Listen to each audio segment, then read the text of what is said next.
Okay, this is lecture number 6 of the World War II series. This is Social Studies 10. I'm Mr. Banks. So, we're going to be talking about the war in the Pacific today. We'll be talking about the invasion of Hong Kong, Dieppe, and North African campaigns, as well as maybe D-Day. I don't think I'll get to the end of the lecture today, but we'll see if we can get close. Uh, there'll be this. This will either be the last one or the next one, but there'll probably be two more. So, um, we're, relations between Japan and the United States were deteriorating. This is around 1941, and Japan, remember, is trying to expand its empire into China and into the rest of Asia, and it wants to create this empire they call the Greater East Asia Co-Prosperity Sphere. They've already invaded Korea and China, and they want to have all of Asia under the control. It says co-prosperity, but the Japanese really just want to kind of control economically all of Asia. So the United States have been placing embargoes on the oil and other resources that Japan needs for their war machine to invade other parts of China, to defeat the communists. And so Japan is getting angry at the United States. And as we know, the United States has a naval base in Hawaii. Hawaii is one of the states of the U.S. And they have a bunch of battleships in Pearl Harbor. So, Britain also has territory in the Pacific too. Hong Kong, Singapore, and the French have a foothold in Vietnam. It's called French Indochina. So there's a number of European and Western interests in Asia as well. So all of this is going to come to a boiling point in this period. The attack on Pearl Harbor. So, December 7th, 1941, Franklin Roosevelt called it a day that will live in infamy. Just before 8 a.m., hundreds of Japanese warplanes descend on Pearl Harbor, and they destroy about 20 vessels, 8 battleships. They kill about 2,400 Americans, and they sink a major battleship called the USS Arizona, which is still sitting in Pearl Harbor today underwater, and it can still be seen. But a sneak attack and takes the United States really by surprise. Now, here's the quote from Roosevelt, "A day that will live in infamy." So, the lucky thing for the United States is that all their aircraft carriers are out of port. And so they say a lot of their key strategic parts of their Pacific Navy are still intact. A serious blow to them, but it isn't a death blow. They live to fight another day. Now, Japan believe that if they kind of just punched the United States in the nose here, that they would fold, that the USA was a paper tiger. But the United States had grown immensely in the past 40 years, and they'd become the richest nation in the world and the biggest industry in the world. So Japan was really waking up a sleeping giant here. And Roosevelt declared war on the day after the Pearl Harbor attack. Okay, a few hours after the Hong Kong attacks, after the Pearl Harbor attacks, Japan invades Hong Kong, and they would invade the Philippines as well. So, 2,000 Canadian troops are stationed in Hong Kong, and Mackenzie King in Canada, they want to contribute in some way, so they've sent these troops as a guard for the British territory, because they weren't really involved in any other aspect of the war at this time. So this is the first land battle that Canadians fight in World War II. And about 290 Canadians are killed when Japan descends upon Hong Kong. The Japanese soldiers are better equipped, better trained, and about 50,000 of them take Hong Kong. And it takes a couple weeks for them to take it. This happens about 6 hours after Pearl Harbor. So Japan, as I said, has superior artillery and manpower. Um, Canadians fight courageously, but a lot of them have never fired a gun, and many are taken prisoner, many are killed. Out of the 2,000 troops, 264 of them die in captivity. So we'll talk about that now. Prisoners of war. So POWs were treated just terribly by the Japanese in the Pacific theater. So if you got captured by an enemy combatant in this war, it was better to get captured by the Germans than the Japanese. The Japanese, they had a really low survival rate for POWs. So Canadian soldiers were subjected to random torture, to executions, and as I said earlier, a lot of the Canadians died in prisoner of war camps during the war. What was the outcome of the Battle of Hong Kong for Canadian soldiers? A. They defeated enemy forces. Well, I think we can cross that out. They didn't really win the Battle of Hong Kong. They lost, and they lost terribly. B. They held on to strategic locations. Well, we can cross that one off because they held on only temporarily to locations. They liberated Chinese internment camps. Well, no, they didn't do that. The answer is D. They were taken prisoner by the Japanese. Okay. So we can see here that the death rates in Japanese prisoner of war camps were 6 times higher than in other camps, in German camps. And it was just awful. They were served only a single serving of rice 3 times a day. And we can see how emaciated, how starved these soldiers were in Japan. And some of them were even killed.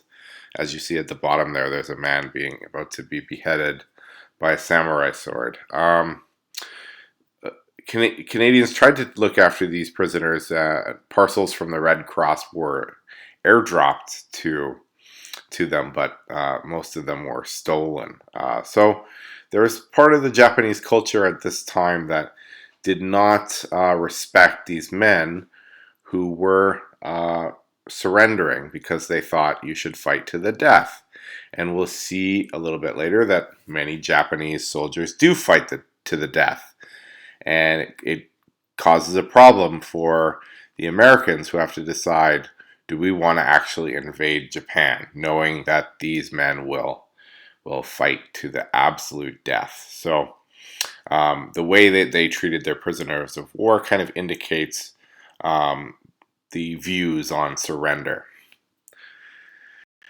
Okay, this is a particularly unpleasant piece of propaganda. It's obviously a racial stereotype of a Japanese soldier, and we know that this is using several propaganda techniques. In the background, we see a man bayoneting a helpless, innocent person, which was quite common of the Japanese to do, especially in China. And we heard earlier about the rape of Nanjing. In the background, you see hanging corpses, and this soldier is taking away a naked woman, and it's a naked white woman, and there's an implication here of rape, and it says this is the enemy. So we know, again, you guys should be very good at breaking down the elements of this poster by now. It's using fear and anger, of course, emotion. There's an emotional response. It's using damsel in distress, very obviously, um, and yeah, it's a pretty ugly racial stereotype. Okay, now just to give you an idea about how Americans and people in North America viewed Japanese at the time. Well, we've already talked about Japanese internment. At the bottom here, it says Arizona war worker writes her Navy boyfriend a thank you letter for the Jap skull he sent her. So, this woman, who's well dressed, who looks like a very normal, upstanding woman, she's staring at a human skull on her desk, and she seems like she's pretty cool with it. This does not seem to shock her too much. Now, I don't know about you guys, but I personally wouldn't want to get a human skull in the mail. Wouldn't be cool with that, no matter who it was from.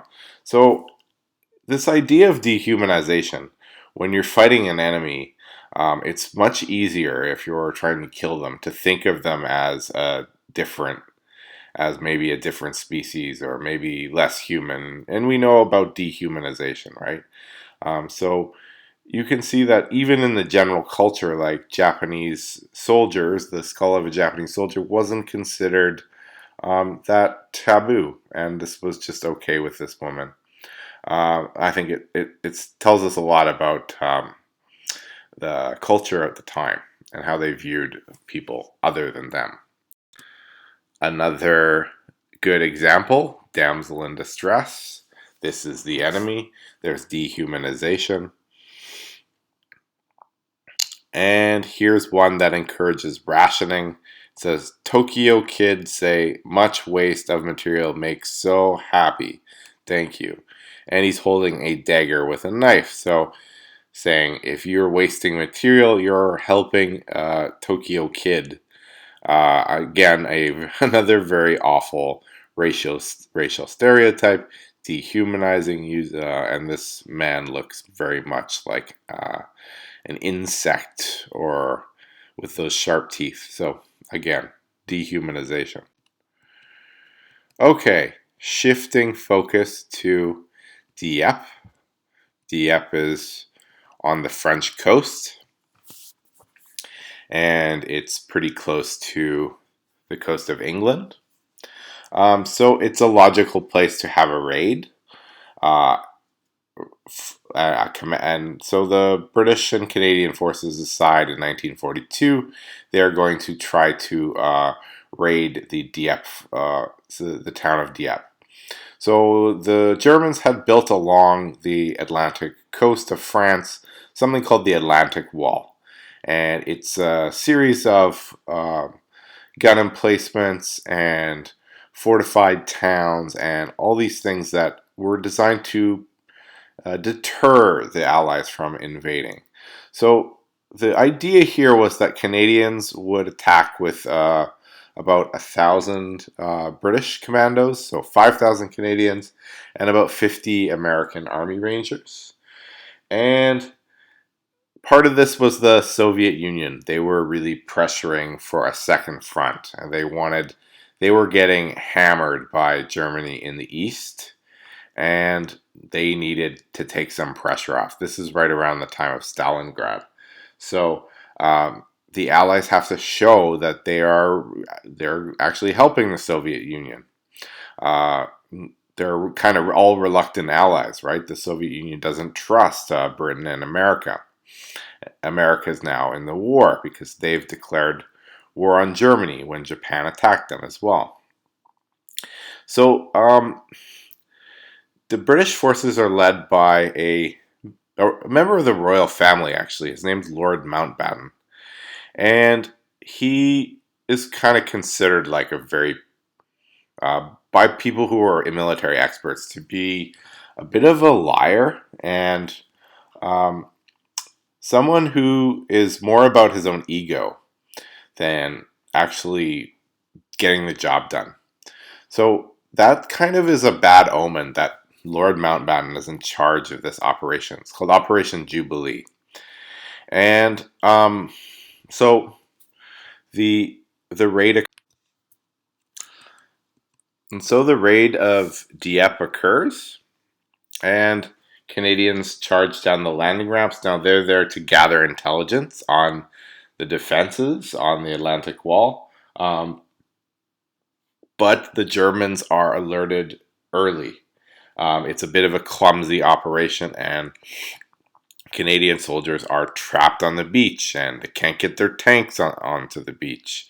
So about 1,000 Canadian soldiers die in this battle, and some men are able to escape and go back to Britain, but it's a disaster, and it looks really bad on Canada. Now Canada's had the disaster in Hong Kong and the disaster at Dieppe, and the government is looking pretty bad here.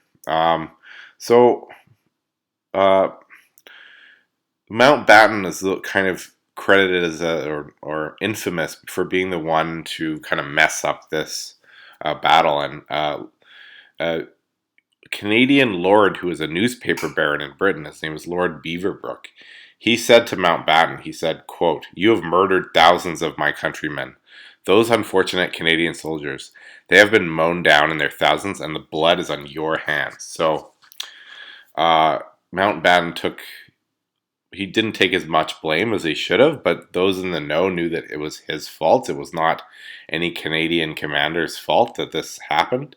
Mountbatten was kind of famous for a number of reasons. He was the last viceroy of India before the partition of India and the independence of India.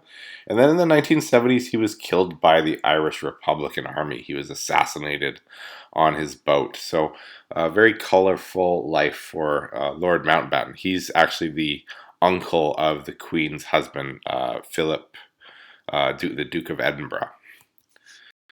Here are the German gun emplacements along the Atlantic Wall. This is the kind of thing that Canadian soldiers had to face on Dieppe, and you don't have much of a chance unless those pillboxes and stuff have been blown up and bombarded. So Canadian soldiers in Dieppe mostly ended up like this, on the beach, stuck and killed.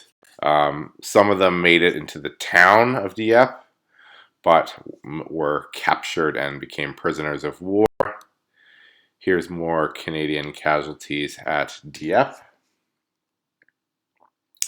But the one positive that we could take out of Dieppe is that Canadian forces did provide a service for the Allied cause, and that they actually helped improve by their failure the techniques on amphibious landings, on landing on beaches and shores, and the failure gave them a lot of information about how they were going to later attack Normandy. So that's coming up. Question: why was the Dieppe raid important to Allied success in World War II? The Allies used floating harbors to create temporary ports where ships could unload. That happened at Normandy. They're called Mulberry Harbors, but not at Dieppe, so we can cross that one out. The Allies were able to stop the threat of submarine warfare to transatlantic shipping. Eventually, that's true. They were able to stop the submarine threat, but that has nothing to do with Dieppe, so we can cross that out. The Allies successfully prevented Canadian troops from being captured early in the war. No, that's not correct. The answer is C. The Allies learned valuable lessons to assist them in Normandy. Oops, it says leaned. They leaned valuable lessons. Well, that's not right. They learned valuable lessons. Okay, Allied success and the shifting tides of the war. Okay, so we're going to talk about North Africa and Stalingrad and a lot of stuff here. There's a big amount of information in this slide. So we'll begin with the North Africa campaign. It began in 1940, it lasted about 3 years. Now, the British started off in North Africa controlling Egypt, and the Italians controlled Libya, and the Italians were on the uh, Nazi side, remember? At this point, anyways. So the British and Indian forces, so a lot of uh, soldiers taken from India in the British Army, are a big part of this North Africa campaign. They're able to capture early in this campaign 130,000 Italian soldiers. So the Italians they're not the best soldiers in this war, and they're poorly equipped, and um, they end up switching sides quite often. So the Italians are kind of in and out of this war pretty quick. Now, Hitler decides to send to North Africa something called the Afrika Korps, and they are commanded by Hitler's best general, Field Marshal Erwin Rommel. And he's going to come up against the British Army and who they consider to be their best general. His name's General Bernard Montgomery. So those two military minds are going to clash. And in 1942, there's something called the Battle of El Alamein. And at the second battle, the British are able to push the Germans out of Egypt and control North Africa. And this is important because they can start their operation to go into Europe now and try to get into Italy and Sicily. Now, this theater also sees the rise of an American general, and his name is George S. Patton. There's a famous movie about this guy called Patton, and the Americans fight their first war in their first battle in North Africa. It's called the Battle of Kasserine Pass, and it's a disaster for the Americans. General Patton comes in, and he kind of gets the American army in ship shape, and by the end of this North African campaign, they're beating Rommel in tank battles. So the Americans are in the ascendancy. Now, in the Eastern Front, there is much worse stuff going on. Now, before we get there, let's talk about the Casablanca Conference. Casablanca is in Morocco, and so in 1943, Roosevelt, Churchill, and Charles de Gaulle, the French Prime Minister, they meet and they agree that the next step will be the Allies will invade Sicily, and they will try to leapfrog into Italy. They also decide that Germany will be forced to surrender unconditionally, so they won't be signing any peace treaties. And I mentioned the Eastern Front as well. Now, on the Eastern Front, the Soviets are holding off the Germans. Okay, and this is where the Battle of Stalingrad is occurring. So that's going on while the North African campaign is going on. And as I said earlier, he's dying to get the Allies into Europe because he really needs them to take the pressure off. But as we know, the Germans are surrounded at Stalingrad and captured, and that's a huge turning point in the war. Okay, the Canadians at Ortona. So the Canadians, Brits, and Americans occupy Sicily in 1 month. Sicily is in very poor conditions, and there's kind of this weird competition between General Patton and General Montgomery to take Sicily. And these guys have massive egos, these generals. So Patton actually believes like he's a reincarnated general from the past. He's a really odd guy. And they both raced to, regardless of the of the amount of men they get killed, they raced to take Palermo, the capital of Sicily, and Patton gets there first. But unfortunately, Patton gets disciplined, unfortunately for him, by the man who's now the Supreme Allied Commander, and who would later be President of the United States. That's Dwight D. Eisenhower. And Patton slaps a soldier who has battle fatigue, which is like basically post-traumatic stress disorder. And Patton gets basically demoted. He gets sent back to England, and he thinks he's not going to get another shot at being a general in the war, which kills him because all this guy likes to do is be in wars. But we'll see later that Patton gets a second chance. So the route to Rome, to conquer Rome, is blocked by the Germans. Now, the Germans have taken over Italy at this point. In 1943, July 1943, Benito Mussolini is overthrown and by a coup, and Italy surrenders, but Germany essentially occupies it. And they dig themselves in all over Germany. Oh, sorry, Italy. They call their line of defense the Gustav Line, and higher up north it's the Gothic Line. And Canadians are fighting in this theater of war in Italy. There's 92,000 Canadians. And their most famous battle is at Ortona. It's often called the Italian Stalingrad, and it's a strategically important